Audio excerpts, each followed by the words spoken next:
Ruth ആമുഖം.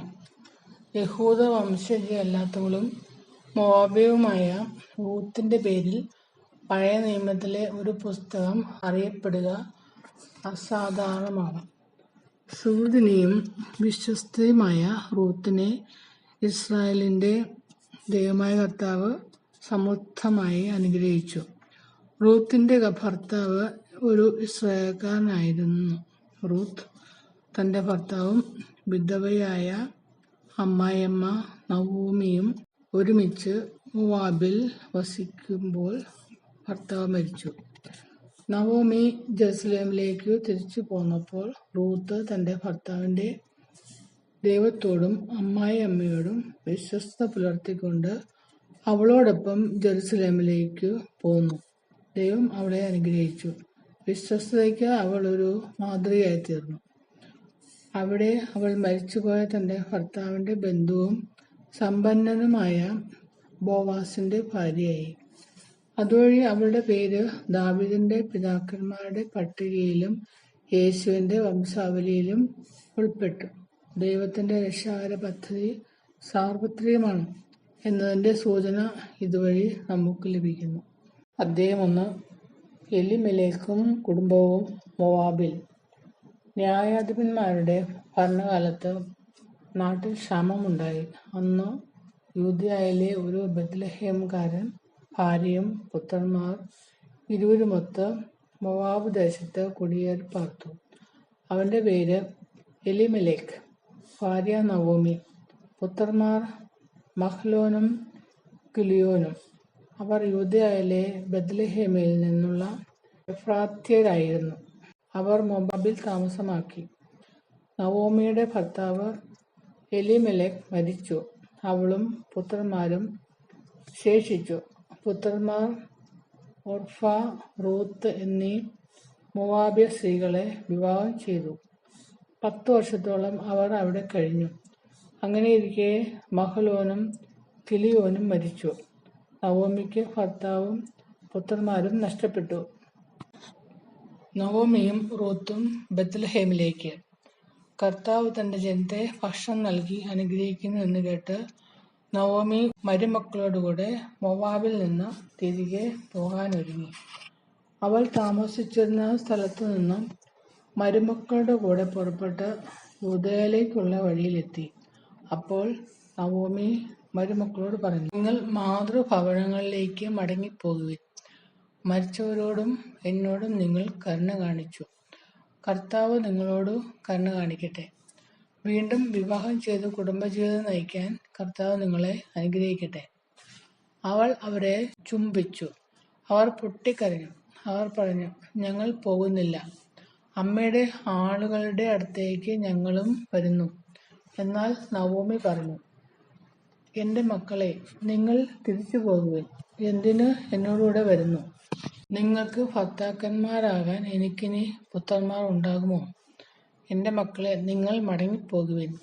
വിവാഹം ചെയ്യാൻ കഴിയാത്ത വിധം ഞാൻ വൃദ്ധയായിരിക്കുന്നു. അഥവാ ഈ രാത്രി തന്നെ ഭർത്താവിനെ സ്വീകരിച്ച് പുത്രന്മാരെ ഗർഭം ധരിച്ചാൽ തന്നെ അവർക്ക് പ്രായമാകുന്നതുവരെ നിങ്ങൾ കാത്തിരിക്കുമോ? നിങ്ങൾ വിധവകളായിരിക്കുമോ? ഇല്ല മക്കളെ, കർത്താവിന്റെ കരം എനിക്കെതിരായി ഉയർന്നിരിക്കുന്നു. നിങ്ങളെ പ്രതിയും ഞാൻ അത്യന്തം വ്യസനിക്കേണ്ടി വരും. അവർ വീണ്ടും പൊട്ടിക്കരഞ്ഞു. ഓർഫ അമ്മായിയമ്മയെ ചുംബിച്ച് വിടവാങ്ങി. റൂത്ത് അവളെ പിരിയാതെ നിന്നു. നവോമി പറഞ്ഞു, നിന്റെ സഹോദരി ചാർച്ചക്കാരുടെയും ദേവന്മാരുടെയും അടുത്തേക്ക് മടങ്ങിപ്പോയല്ലോ. അവളെപ്പോലെ നീയും പോകുക. റൂത്ത് പറഞ്ഞു, അമ്മയെ ഉപേക്ഷിക്കാനോ കൂടെ പോകാതിരിക്കാനോ എന്നോട് പറയരുത്. അമ്മ പോകുന്നിടത്ത് ഞാനും വരും, വസിക്കുന്നിടത്ത് ഞാനും വസിക്കും. അമ്മയുടെ ചാർച്ചക്കാർ എൻ്റെ ചാർച്ചക്കാരും അമ്മയുടെ ദൈവം എൻ്റെ ദൈവവുമായിരിക്കും. അമ്മ മരിക്കുന്നിടത്ത് ഞാനും മരിച്ചടക്കപ്പെടും. മരണം തന്നെ എന്നെ അമ്മയിൽ നിന്ന് വേർപെടുത്തിയാൽ കർത്താവ് ഏത് ശിക്ഷയും എനിക്ക് നൽകിക്കൊള്ളട്ടെ. അവൾ തന്നോടുകൂടെ പോരാൻ ഉറച്ചു എന്ന് കണ്ട് നവോമി അവളെ നിർബന്ധിച്ചില്ല. അവർ ബത്ലഹേമിലെത്തി. പട്ടണം മുഴുവൻ അവരെ കണ്ട് വിസ്മയിച്ചു. ഇത് നവോമിയോ എന്ന് സ്ത്രീകൾ പരസ്പരം ചോദിച്ചു. അവൾ പറഞ്ഞു, എന്നെ നവോമി എന്നല്ല, മാറ എന്നാണ് വിളിക്കേണ്ടത്. സർവശക്തൻ എന്നോട് വളരെ കഠിനമായിട്ടാണ് പ്രവർത്തിച്ചത്. എല്ലാം തികഞ്ഞവളായ ഞാൻ ഇവിടെ നിന്നുപോയി. ഒന്നും ഇല്ലാത്തവളായി കർത്താവ് എന്നെ തിരിച്ചയച്ചു. കർത്താവ് എന്നെ ഞെരുക്കുകയും സർവശക്തൻ എനിക്ക് ആപത്തു വരുത്തുകയും ചെയ്യുമ്പോൾ എന്തിനെന്നെ നവോമി എന്ന് വിളിക്കുന്നു? അങ്ങനെ നവോമി മോവാബിൽ നിന്ന് അവിടുത്തുകാരിയായ മരുമകൾ റൂത്തിനോടുകൂടെ തിരിച്ചെത്തി. ബാർലി കൊയ്ത്ത് തുടങ്ങിയപ്പോഴാണ് അവർ ബത്ലഹേമിൽ എത്തിയത്. ചാപ്റ്റർ 2. റൂത്ത് ബോവാസിന്റെ വയലിൽ. നവോമിയുടെ ഭർതൃ കുടുംബത്തിൽ ബോവാസ് എന്നു പേരായ ഒരു ധനികൻ ഉണ്ടായിരുന്നു. ഞാൻ പോയി എന്നെ അനുവദിക്കുന്നവരുടെ വയലിൽ കാലാപിറക്കട്ടെ എന്ന് മോവാബ്യയായ റൂത്ത് നവോമിയോട് ചോദിച്ചു. അവൾ പറഞ്ഞു, പൊയ്ക്കൊള്ളുക. റൂത്ത് വയലിൽ ചെന്ന് കൊയ്ത്തുകാരുടെ പിറകെ കാലാപിറക്കി. എലിമെലെക്കിന്റെ കുടുംബത്തിൽപ്പെട്ട ബോവാസിന്റെ വയലിലാണ് അവൾ എത്തിച്ചേർന്നത്. ബോവാസ് ബത്ലഹേമിൽ നിന്ന് വന്നു. കർത്താവ് നിങ്ങളോടുകൂടെ എന്ന് പറഞ്ഞ് അവൻ കൊയ്ത്തുകാരെ അഭിവാദനം ചെയ്തു. കർത്താവ് അങ്ങയെ അനുഗ്രഹിക്കട്ടെ എന്ന് അവർ പ്രത്യഭിവാദനം ചെയ്തു. കൊയ്ത്തുകാരുടെ മേൽനോട്ടം വഹിച്ചിരുന്ന റൂത്തിനോട് ബോവാസ് ചോദിച്ചു, ആരാണ് ഈ യുവതി? നവോമിയോടൊപ്പം മോവാബിൽ നിന്ന് വന്ന മോവാബ്യ സ്ത്രീയാണിവൾ എന്ന് കൃത്യൻ മറുപടി നൽകി. വയലിൽ കാല പെറുക്കാൻ അനുവദിക്കണമേ എന്ന് അവൾ അപേക്ഷിച്ചു. രാവിലെ മുതൽ ഇതുവരെ വിശ്രമമില്ലാതെ കാല പെറുക്കുകയാണ്. അപ്പോൾ ബോവാസ് റൂത്തിനോട് പറഞ്ഞു, മകളെ, കാല പെറുക്കാൻ ഇവിടം വിട്ടു മറ്റു വയലുകളിൽ പോകേണ്ട. എൻ്റെ ദാസിമാരോടുകൂടെ ചേർന്നു കൊള്ളുക. അവർ കൊയ്യുന്നതെവിടെയെന്നു നോക്കി അവരെ പിന്തുടരുക. നിന്നെ ശല്യപ്പെടുത്തരുതെന്ന് ഭൃത്യന്മാരോട് ഞാൻ പറഞ്ഞിട്ടുണ്ട്. നിനക്ക് ദാഹിക്കുമ്പോൾ അവർ കോരിവച്ചിട്ടുള്ള വെള്ളം കുടിക്കാം. അവൾ സാഷ്ടാംഗം പ്രണമിച്ചുകൊണ്ട് ബോവാസിനോട് പറഞ്ഞു, അന്യനാട്ടുകാരിയായ എന്നോട് കരുണ തോന്നാൻ ഞാൻ അങ്ങേക്ക് എന്ത് നന്മ ചെയ്തു? ബോവാസ് പറഞ്ഞു, ഭർത്താവിന്റെ മരണത്തിന് ശേഷം നീ അമ്മായിയമ്മയ്ക്ക് വേണ്ടി ചെയ്തതും മാതാപിതാക്കളെയും സ്വദേശത്തെയും വിട്ട് അപരിചിതരായ ജനത്തിന്റെ ഇടയിൽ വന്നതുമെല്ലാം എനിക്ക് അറിയാം. നിന്റെ പ്രവൃത്തികൾക്ക് കർത്താവ് പ്രതിഫലം നൽകും. നീ അഭയം പ്രാപിച്ചിരിക്കുന്ന ഇസ്രായേലിന്റെ ദൈവമായ കർത്താവ് നിന്നെ സമർത്ഥമായി അനുഗ്രഹിക്കും. അപ്പോൾ റൂത്ത് പറഞ്ഞു, യജമാനനെ, അങ്ങ് എന്നോട് വലിയ ദയയാണ് കാണിക്കുന്നത്. എന്തെന്നാൽ ഞാൻ അങ്ങയുടെ ദാസിമാരിൽ ഒരുവളല്ല. എങ്കിലും ഈ ദാസിയെ ആശ്വസിപ്പിക്കുകയും കരുണയോടെ സംസാരിക്കുകയും ചെയ്തു. ഭക്ഷണ സമയത്ത് ബോവാസ് അവളോട് പറഞ്ഞു, വന്ന് ഭക്ഷണം കഴിക്കൂ, വീഞ്ഞിൽ മുക്കി അപ്പം ഭക്ഷിച്ചു കൊള്ളൂ. അങ്ങനെ അവൾ കൊയ്ത്തുകാരോടുകൂടെ ഇരുന്നു. അവൻ അവൾക്ക് മലർ കൊടുത്തു. അവൾ ഭക്ഷിച്ചു തൃപ്തയായി. ബാക്കിയും വന്നു. അവൾ കാല പെറുക്കാൻ എഴുന്നേറ്റപ്പോൾ ബോവാസ് ഭൃത്യന്മാരോട് പറഞ്ഞു, അവൾ കറ്റകളുടെ ഇടയിൽ നിന്നും ശേഖരിച്ചു കൊള്ളട്ടെ. അവളെ ശകാരിക്കരുത്. കറ്റകളിൽ നിന്ന് കുറേശ്ശെ വലിച്ചൂരി അവൾക്ക് പെറുക്കാൻ ഇടണം. അവളെ ശാസിക്കരുത്. അങ്ങനെ അവൾ സന്ധ്യ വരെ കാല പെറുക്കി. മെതിച്ചപ്പോൾ ഏകദേശം 1 ഏഫ ബാർലി ഉണ്ടായിരുന്നു. അവൾ അതെടുത്തുകൊണ്ട് നഗരത്തിലേക്ക് പോയി താൻ ശേഖരിച്ച ധാന്യം അമ്മായിയമ്മയെ കാണിച്ചു. ബാക്കി വന്ന ആഹാരം അവൾക്ക് കൊടുക്കുകയും ചെയ്തു. അമ്മായിയമ്മ ചോദിച്ചു, എവിടെയാണ് ഇന്ന് നീ കാല പെറുക്കിയത്? എവിടെയാണ് ഇന്ന് നീ ജോലി ചെയ്തത്? നിന്നോട് കരുണ തോന്നിയ മനുഷ്യൻ അനുഗ്രഹീതനാകട്ടെ. താനിന്ന് ജോലി ചെയ്തത് ബോവാസിനോടുകൂടെ ആണെന്ന് അവൾ അമ്മായിയമ്മയോട് പറഞ്ഞു. നവോമി മരുമകളോട് പറഞ്ഞു, ജീവിച്ചിരിക്കുന്നവരോടും മരിച്ചവരോടും കാരുണ്യം കാണിക്കുന്ന കർത്താവ് അവനെ അനുഗ്രഹിക്കട്ടെ. അവൾ തുടർന്നു, അവൻ നമ്മുടെ ബന്ധുവാണ്, ഉറ്റ ബന്ധു. റൂത്ത് പറഞ്ഞു, കൊയ്ത്തു മുഴുവൻ തീരുവോളം വേലക്കാരുടെ കൂടെ ഉണ്ടായിരിക്കണമെന്ന് അവൻ എന്നോട് പറഞ്ഞിട്ടുണ്ട്. നവോമി മരുമകളോട് പറഞ്ഞു, മറ്റു വയലുകളിൽ പോയി ശല്യം ഏൽക്കാനിടയാകാതെ നീ അവന്റെ ദാസിമാരുടെ കൂടെ പോകുന്നതാണ് നല്ലത്. അങ്ങനെ ബാർലിയുടെയും ഗോതമ്പിന്റെയും വിളവെടുപ്പ് കഴിയുന്നവരെ അവൾ ബോവാസിന്റെ ദാസിമാരോട് ചേർന്ന് നിന്നു കാലാപെറുക്കി തന്റെ അമ്മയോടൊത്തു ജീവിച്ചു. ചാപ്റ്റർ 3 ബോവാസിന്റെ മെതിക്കളത്തിൽ. നവോമി റൂത്തിനോട് പറഞ്ഞു, മകളെ, സന്തുഷ്ടമായ കുടുംബജീവിതത്തിൽ നിന്നെ പ്രവേശിപ്പിക്കുക എന്റെ കടമയല്ലേ? നീ ആരുടെ ദാസികളുമൊത്ത് ജോലി ചെയ്യുന്നുവോ ആ ബോവാസ് നമ്മുടെ ബന്ധുവാണല്ലോ. മെതിക്കളത്തിൽ ബാർലി പാറ്റുന്നതിന് അവൻ ഇന്നു രാത്രി വരുന്നുണ്ട്. നീ കുളിച്ച് തൈലം പൂശി ഏറ്റവും നല്ല വസ്ത്രവും ധരിച്ച് മെതിക്കളത്തിലേക്ക് ചെല്ലുക. എന്നാൽ അവന്റെ അത്താഴം കഴിയുന്നതുവരെ അവൻ നിന്നെ തിരിച്ചറിയാൻ ഇടയാകരുത്. അവൻ ഉറങ്ങാൻ കിടക്കുന്ന സ്ഥലം നോക്കിവെക്കുക. പിന്നീട് നീ ചെന്ന് അവന്റെ കാലിൽ നിന്ന് പുതപ്പെടുത്തു മാറ്റി അവിടെ കിടക്കുക. നീ ചെയ്യേണ്ടതെന്തെന്ന് അവൻ പറഞ്ഞു തരും. അമ്മ പറഞ്ഞതുപോലെ ഞാൻ ചെയ്യാം എന്ന് അവൾ പറഞ്ഞു. അവൾ മെതിക്കളത്തിൽ ചെന്ന് അമ്മായിയമ്മ പറഞ്ഞതുപോലെ പ്രവർത്തിച്ചു. ഭക്ഷിച്ചും പാനം ചെയ്തും സന്തുഷ്ടനായപ്പോൾ ബോവാസ് ധാന്യക്കൂമ്പാരത്തിന്റെ അരികിൽ കിടന്നുറങ്ങി. അപ്പോൾ അവൾ സാവധാനം ചെന്ന് അവന്റെ കാലിൽ നിന്ന് പുതപ്പ് മാറ്റി അവിടെ കിടന്നു. അർദ്ധരാത്രിയിൽ അവൻ ഞെട്ടിയുണർന്നു. കാൽക്കൽ ഒരു സ്ത്രീ കിടക്കുന്നു. നീ ആരാണ്? അവൻ ചോദിച്ചു. ഞാൻ നിന്റെ ദാസിയായ റൂത്ത് ആണ് എന്ന് അവൾ പറഞ്ഞു. അങ്ങ് എന്റെ അടുത്ത ബന്ധുവാകയാൽ അങ്ങയുടെ വസ്ത്രം ഈ ദാസിയുടെ മേൽ വിരിച്ച് എന്നെ സ്വീകരിക്കുക. അവൻ മറുപടി പറഞ്ഞു, മകളെ, കർത്താവ് നിന്നെ അനുഗ്രഹിക്കട്ടെ. നീ ഇപ്പോൾ കാണിച്ചിരിക്കുന്ന ഔദാര്യം ആദ്യത്തേതിലും വലുതാണ്. യുവാക്കന്മാരെ, ധനികരോ ദരിദ്രരോ ആകട്ടെ, തേടാതെ നീ എന്റെ അടുക്കൽ വന്നല്ലോ. മകളെ, ഭയപ്പെടേണ്ട. നീ ആവശ്യപ്പെടുന്നതെന്തും ഞാൻ നിനക്ക് ചെയ്തു തരാം. നീ ഒരു ഉത്തമ സ്ത്രീയാണെന്ന് നഗരത്തിലെ എന്റെ പരിചയക്കാർക്കെല്ലാം അറിയാം. ഞാൻ നിന്റെ അടുത്ത ബന്ധുവാണെന്നത് വാസ്തവം തന്നെ. എന്നാൽ എന്നേക്കാൾ അടുത്ത മറ്റൊരു ചാർച്ചക്കാരൻ നിനക്കുണ്ട്. ഈ രാത്രി ഇവിടെ കഴിയുക. ഏറ്റവും അടുത്ത ബന്ധുവിന്റെ ചുമതല അവൻ നിർവഹിക്കുമോ എന്ന് രാവിലെ അന്വേഷിക്കാം. അവൻ അത് ചെയ്ത നന്നു.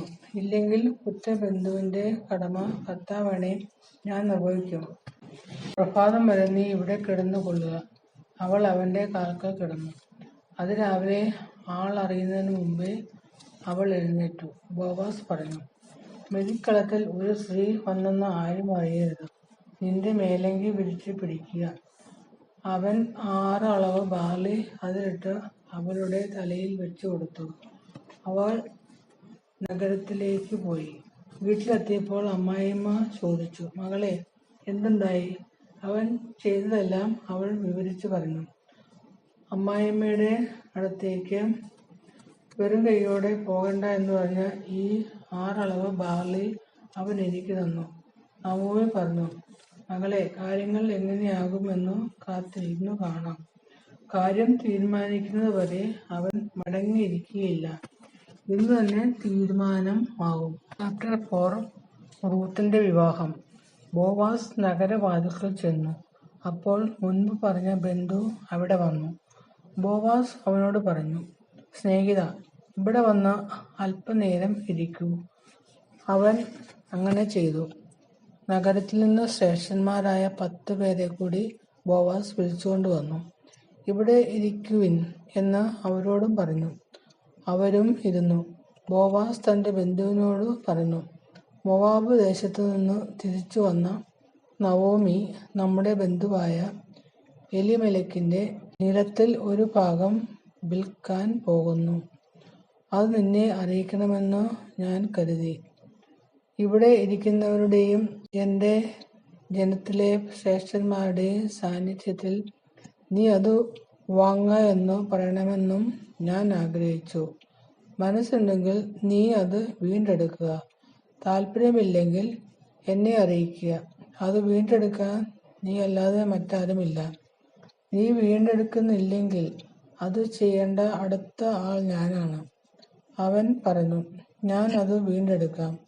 അപ്പോൾ ബോവാസ് പറഞ്ഞു, നവോമിയിൽ നിന്നു വയൽ വാങ്ങുന്ന ദിവസം തന്നെ യേശുവിന്റെ നാമം അവകാശികളിലൂടെ നിലനിർത്തുന്നതിനു വേണ്ടി അവന്റെ വിധവയും മോവാബിയുമായ റൂത്തിനെയും കൂടി നീ സ്വീകരിക്കണം.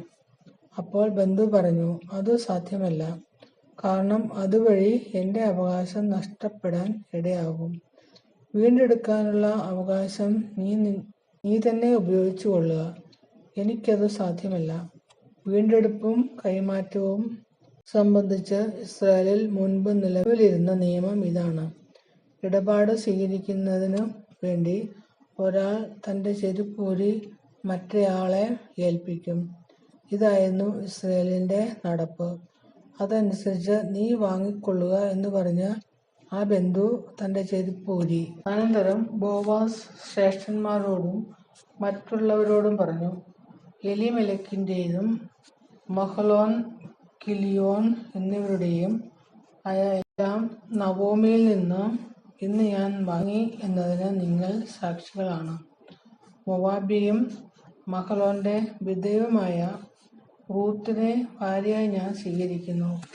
മരിച്ചവന്റെ നാമം സഹോദരന്മാരുടെ ഇടയിൽ നിന്നും ജന്മദേശത്തു നിന്നും മാഞ്ഞു പോകാതിരിക്കുന്നതിനും അനന്തരാവകാശികളിലൂടെ അത് നിലനിർത്തുന്നതിനും വേണ്ടിയാണിത്. ഇന്ന് നിങ്ങൾ അതിന് സാക്ഷികളാണ്.